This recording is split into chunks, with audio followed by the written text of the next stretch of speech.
అంటే ఆధిపత్యం అంతే. వాడు చెప్పిన ఆ కుల వ్యవస్థ, ఆ మనువాదము, ఆ ఆధిపత్యము, ఆ దోపిడీ అవి నడవాలంటే వీళ్ళందరినీ భయభ్రాంతులకు గురి చేసి ఏమంటారు ఒక రాజుల అంటే దీన్ని బట్టి మీరు ఊహించుకోండి.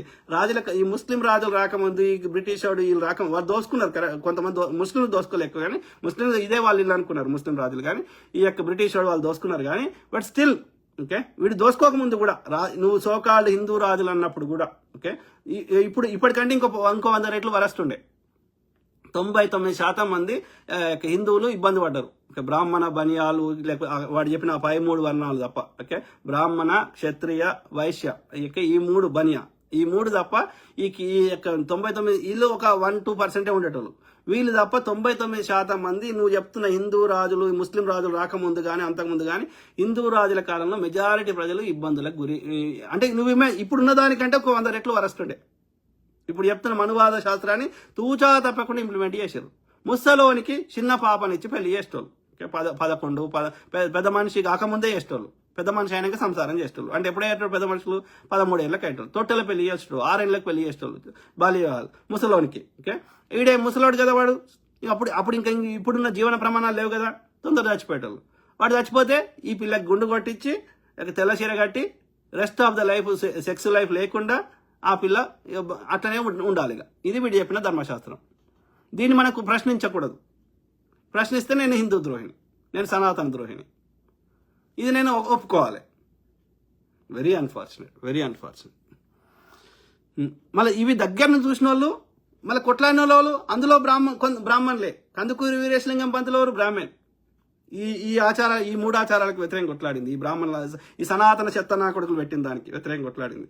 ఆడ కలకత్తాలో బెంగాల్లో రాజా రామ్మోహన్ రాయ్ వాళ్ళ వదిన అంటే చాలా ప్రేమ చేస్తాడు ఆయన.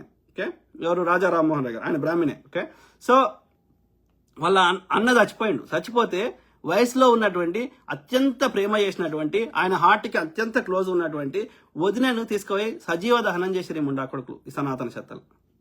చాలా బాధపడి బ్రిటిష్ వాళ్ళతో చాలా కొట్లాడి రిక్వెస్ట్ చేసి ఆ చట్టాన్ని రూపమాపాలని చెప్పి ఈ సతీ సాగమనాన్ని రూపమాపం చేసడంలో కీలక పాత్ర పోషించింది రాజా రామ్మోహన్ రాయ్ అనే ఒక బ్రాహ్మణుడు, బెంగాల్ బ్రాహ్మణుడు.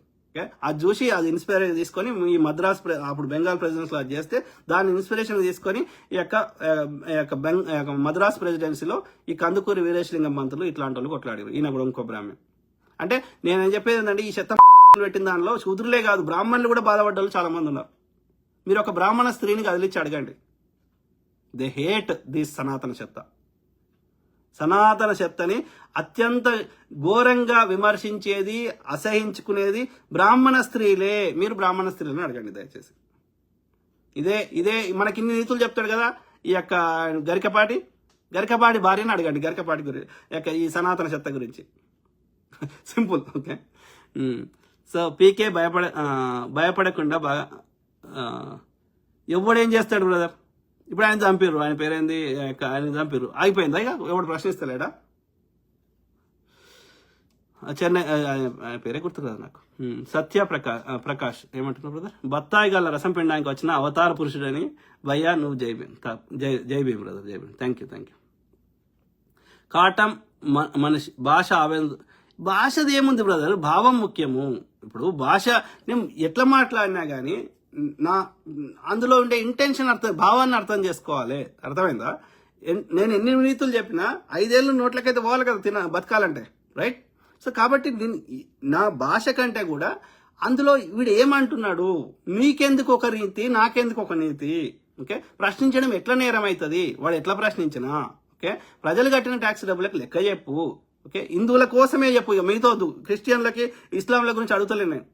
నేను ఓన్లీ హిందువుల గురించే అడుగుతున్నా. హిందువుల వల్ల నువ్వు హిందువులకు చేసిన మంచి పని చెప్పు. ఓకే మంచిగా అడుగుతా చెప్పు. మళ్ళీ మంచిగా అడిగినా చెప్పవు, నువ్వు ఎట్లా అడిగినా చెప్పవు అన్నప్పుడు నాకు నా న్యాచురల్ వేలో నేను పెరిగిన వాతావరణంలో నేను ఎట్లా నాకు న్యాచురల్ వస్తే అట్లా మాట్లాడతాను. నీ గురించి నేను నా ఒరిజినాలిటీని ఎందుకు మార్చుకోవాలి? మార్చుకోను. నాకు అట్లా వచ్చినా మార్చుకోను. ఎందుకంటే అది నా అస్తిత్వం. You're questioning my exist. ఇప్పుడు నా భాషను ఎక్కిరించినాక ఇప్పుడు నాకు అమ్మ ఉంది. ఇప్పుడు నా అమ్మ నల్లగా ఉందో ఇంకో రకంగా ఉందో అనుకో. ఇప్పుడు నీ అమ్మ బాగాలేదంటే నేను మార్చుకోలేను కదా. మా అమ్మ నల్లగున్నా తెల్లగున్నా నా అమ్మ కదా. సేమ్ నా భాషైనా అంతే, నా ఊరైనా అంతే, నా రూపమైనా అంతే. కాబట్టి నువ్వు దాన్ని మార్చుకోమని చెప్పే హక్కు నీకు లేదు. అందులో నేను మాట్లాడిన దానిలో మేక్ సెన్స్ ఉందా లేదా అని నువ్వు చూడు, దానివల్ల ప్రజా ప్రయోజనం ఉందా లేదా చూడు. అర్థమైందా? ఎక్కడ రాజ్యాంగంలో కూడా ఎక్కడ రాయలే. ఓకే, ఏది నువ్వు కొట్టుపో, సంపుపో, అది కాలబెట్టుపో, లేకపోతే ఆ బస్సు కాలబెట్టుపో, ఆ ట్రైన్ కాలబెట్టుపో, ప్రజల ఆస్తులకు ధ్వంసం చేయి, లేకపోతే ప్రజలకు ప్రాణ నష్టం చేయి, లేకపోతే వాడిని చంపుపో అంటే నేరం. ఓకే, ఒక పర్టికులర్ మతంలో ఉన్నటువంటి వాళ్ళ యొక్క విశ్వాసం మీద వాళ్ళకి సంబంధించిన దేవుడు, అది ఏ మతమైనా సరే, నిరంతరంగా వాళ్ళ యొక్క వాళ్ళు మూఢనమ్మకాన్ని ప్రశ్నించు, కానీ వాళ్ళ నమ్మకం వల్ల వేరే వాళ్ళకి ఎవరికి నష్టం లేనప్పుడు, వాళ్ళు నమ్మినప్పుడు వాళ్ళ మనోభావాలు దెబ్బతినే విధంగా వాళ్ళ దేవుళ్ళని ప్రతినిత్యం తిడితే దానికి చట్టాలు ఉన్నాయి. కానీ నేను అవి ఏం చేస్తలేను కదా.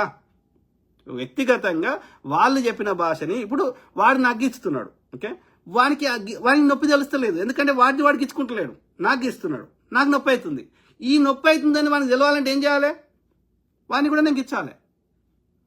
గిచ్చితే ఇంత నొప్పి అవుతుందా, కాబట్టి నేను గిచ్చొద్దు అని వాడికి మంచిగా నోరుతో చెప్తే అర్థమవుతలేదు వానికి. కాబట్టి వాని భాషలో వానికి చెప్పాల్సిన పరిస్థితి వచ్చింది. కాబట్టి వాడు ఏ భాషను ప్రయోగిస్తున్నారు. మరి ఇదే నిజమైతే ప్రశ్నారావను అట్లా మాట్లాడితే లోపల పెడితే, లేకపోతే లేని ఉపా చట్టాన్ని దుర్వినియోగం చేస్తే, మరి రాధా మనోహర్ దాస్ని ఎందుకు పెడతలేవరా?